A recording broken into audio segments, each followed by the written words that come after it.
كان يا ما كان، في غابة خضراء بعيدة، عاش فيل صغير اسمه نونو. كان نونو يعيش مع أمه، وكان تحبه حبا كبيرا، تحميه وتعلمه كيف يشرب من النهر، وكيف يقطف أوراق الأشجار، وكيف يحذر من الحيوانات المفترسة. لكن في أحد الأيام، مرضت أمه مرضا شديدا، ولم تستطع النهوض. جلس نونو بجانبها، يحاول أن يفهم ما يحدث. وفي صباح حزين، أغمضت أمه عينيها إلى الأبد. حزن نونو كثيرا، وبكى، وشعر بأنه وحيد في هذا العالم الكبير. لم يعرف كيف يعيش من دونها.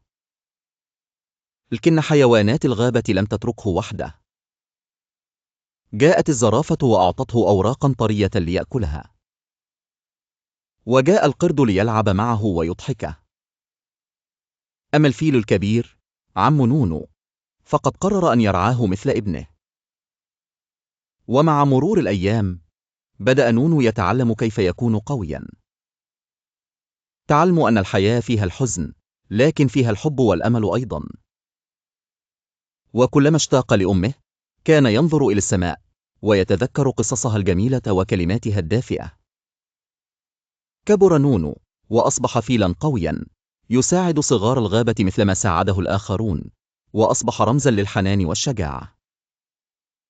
وكان يقول دوما: أمي رحل، لكنها ما زالت تعيش في قلبي.